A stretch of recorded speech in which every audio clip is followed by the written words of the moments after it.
अस्सलामुअलैकुम वरहमतुल्लाहि वबरकातुहू। नाजरीन, हमारा सरकारी मुलाजमीन और पेंशनर्स का जो व्हाट्सअप ग्रुप है उसमें भी और कमेंट्स में भी जो सबसे ज़्यादा सवालात पूछे जाते हैं वो डबल पेंशन या पेंशन की बहाली से मुतल्लिक हैं। ज़्यादातर सवालात फैमिली पेंशनर्स के हैं या आर्म फोर्सेस के जो हमारे पेंशनर्स हैं उनके हैं।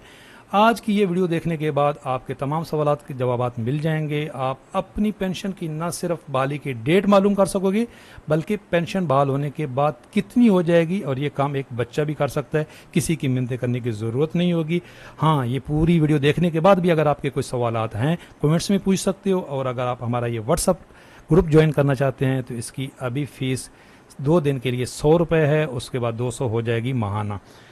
तो कल हमने आपको ये खुशखबरी सुनाई थी कि पेंशन न सिर्फ बहाल होती है बल्कि अगर आपकी उम्र जब 85 साल हो जाएगी तो आपको 25% का इंक्रीज़ भी मिलेगा। तमाम जो पेंशनर्स हैं, वफाकी हों, सूबाई हों, आर्म फोर्सेस के हों, लेकिन ये फैमिली पेंशनर्स के लिए नहीं है। अपनी उम्र जिसकी 85 साल हो जाती है उसको ये भी। इस पर कल मेरी डिटेल वीडियो मौजूद है। CLA अलाउंस पे भी कल की डिटेल वीडियो मौजूद है।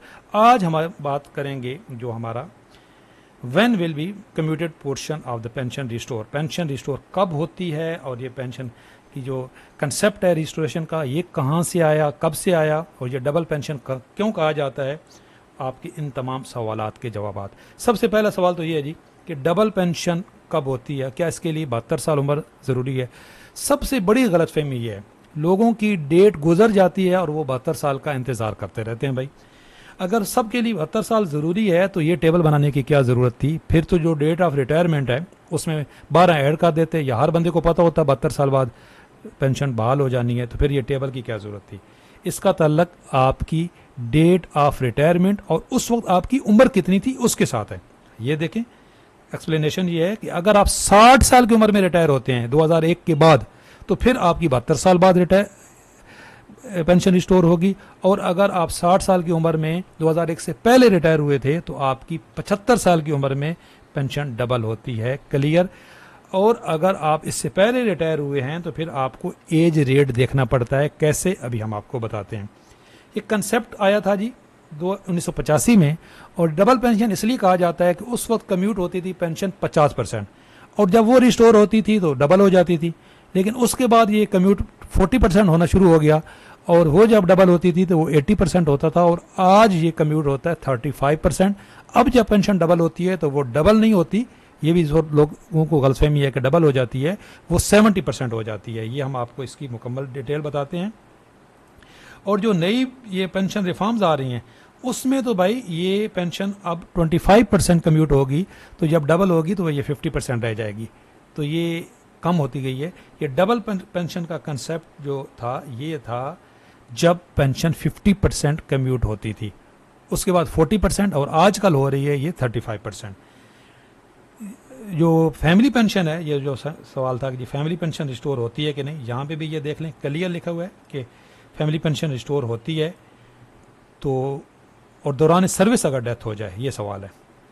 तो याद रखें, फैमिली पेंशन जो रिस्टोर होने शुरू हुई थी ये 1994 से 9 साल बाद फैमिली पेंशन को ये हक मिला था। 85 में पेंशन रिस्टोर होना शुरू हुई, लेकिन फैमिली पेंशन की 94 में हुई। दौरान सर्विस अगर डेथ हो जाती है तो भाई जो वफाक, सिंध और पंजाब में नहीं, वफाक, सिंध और KPK में, ये पंजाब के अलावा बाकी तमाम सूबों में और वफाक में दौरान सर्विस अगर किसी की डेथ हो गई थी तो उसकी पेंशन भी रिस्टोर हो रही है। पंजाब के अंदर नहीं हो रही, क्योंकि वो कहते हैं जी जिनकी दौरान सर्विस डेथ हो गई थी उनकी पेंशन रिस्टोर नहीं होगी, क्योंकि पंजाब के अंदर बहुत सारे काम अनोखे होते हैं, जिस तरह लीव इनकैशमेंट का मसला है। हमारे अमीर साहब इस पर कोशिश कर रहे हैं, वो कह रहे हैं जी जिन लोगों की पंजाब के साथी साथ दें ताकि मिलकर स्ट्रगल की जाए तो पेंशन रिस्टोर होती है। लेकिन जो फैमिली पेंशन हैं भाई, उनकी पेंशन की रजिस्ट्रेशन के साथ उसकी जो फैमिली पेंशनर है उसकी एज का ताल्लुक नहीं है, बेवा की एज का ताल्लुक नहीं है, बेटी की एज का ताल्लुक नहीं है, बेटे का नहीं है, बल्कि उस फैमिली पेंशनर्स का है जिसकी आप पेंशन ले रहे हो। अगर वो 60 साल की उम्र में रिटायर हुए थे तो उस वक्त उनकी जो एज थी, जो डेट ऑफ रिटायरमेंट है उसमें उनकी ये, अगर वो 60 साल की उम्र में रिटायर हुए थे तो 12 ऐड का देना है। 2001 से बाद अगर रिटायर हुए हैं, अगर उससे पहले रिटायर हुए थे तो उसमें 15 ऐड करना है 60 साल की उम्र में। लेकिन अगर कबल अज वक्त रिटायरमेंट ली थी तो एज रेट देखना है इन टेबल्स में से। सिंपल सा है जी, ये 2 टेबल हैं। ये 1986 का टेबल है, यानी कि 2001 से पहले अगर रिटायर हुए हैं। ये कैसे देखना होता है, ये एज रेट है। फॉर एग्जांपल आप 55 साल की उम्र में रिटायर हुए तो 18.9 लिखा हुआ है, पॉइंट के बाद अगला डिजिट्स अगर 5 से बड़ा है तो इसमें 1 ऐड हो जाना है, तो आपके यहाँ पे 19 आ जाएगा। इसी के मैंने एग्जांपल दी है यहाँ पे। ये 2001 से पहले बाद वाले हैं, ये यहाँ पे ये देखें, और ये 2001 से पहले वाले हैं। तो 2001 से पहले अगर 60 साल की उम्र में रिटायर होते थे तो 75 साल बनते हैं, क्योंकि डेट ऑफ रिटायर में 15 ऐड करें तो 75 साल बनते हैं। और अगर 2001 के बाद रिटायर हुए हैं तो डेट ऑफ रिटायरमेंट 60 साल की उम्र में अगर आए तो 12 ऐड करें तो 72 साल बनते हैं।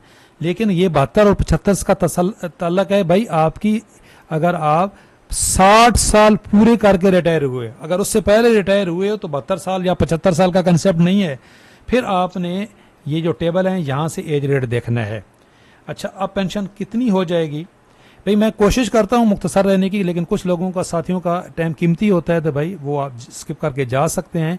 मेरे चैनल का नाम है माय ऑनलाइन स्टूडेंट्स, और मेरी कोशिश होती है लोगों को एजुकेट करना। मेरा जो ऐड चलना था वो चल चुका है, अब मैं जो टाइम ज़ाया कर रहा हूँ आपको सिखाने के लिए कर रहा हूँ, और कोशिश की जाती है कि आप एजुकेट किया जाए ताकि आप दफातर के धक्के ना खा सकें। फार्मूला सादा सा है, मौजूदा पेंशन जो है आपकी है उसमें से मेडिकल निकाल के मल्टीप्लाई बाई 100, और जो आपकी कम्यूटेड पोर्शन था उसको 100 से माइनस करोगे। फॉर एग्जांपल आजकल एक बंदे की 50,000 पेंशन है और उसका मेडिकल अलाउंस था 5,000, माइनस कर दिया 45,000 बन गया, और मौजूदा पेंशन ये 45,000 बनी, इसको 100 से मल्टीप्लाई किया और डिवाइड बाई 65। 2001 के बाद जो रिटायर हो रहे हैं 65 होगा, और जब ये नया पेंशन रिफॉर्म्स हो जाएंगी तो यहाँ पे 75 आएगा, और जिनकी पेंशन कम्यूट हुई थी 40%, जिस तरह ये मुझे एक साथी ने भेजा है, तो उनका यहाँ पे 60 डिवाइड होगा, यहाँ पे 65 की जगह पे 60 होगा। और 50 वाला अगर कोई बंदा जिंदा है जिसकी 50% कम्यूट हुई थी यहाँ पे, तो भाई उसका यहाँ पे डिवाइड होगा 50।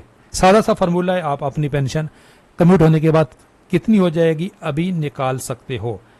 आर्म फोर्सेस के जो हमारे साथी हैं उनका सवाल, तो भाई ये मिलिट्री का जो हमारे अकाउंटेंट जनरल हैं, ये उनकी वेबसाइट है, ये देखें, ये कंट्रोलर मिलिट्री अकाउंटेंट।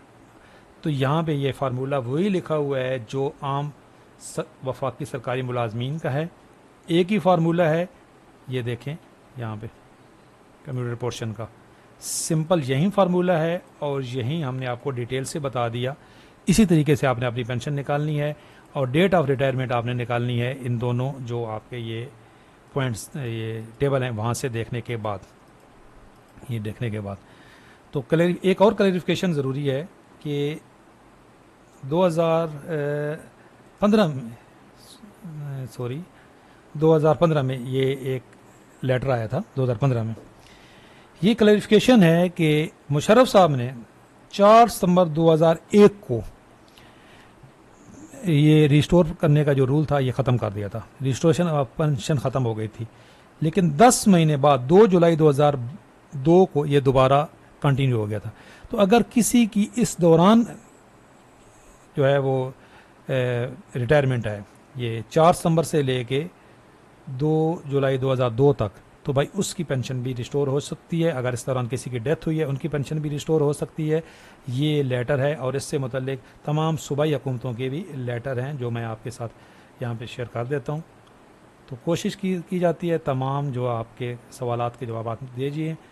अगर अभी भी आपका कोई सवाल बाकी है तो भाई फिर आप ये हमारा ग्रुप ज्वाइन कर लें, हम आपकी तसल्ली करा देंगे। कमेंट्स में बताएं, वहाँ पे भी कोशिश करेंगे। चैनल सब्सक्राइब नहीं किया अभी तक तो चैनल ज़रूर सब्सक्राइब कर लें। इस तरह की इन्फॉर्मेटिव वीडियो भी आपके साथ शेयर होती रहेंगी और आप अपडेट भी रहेंगे। अल्लाह हाफ़िज़।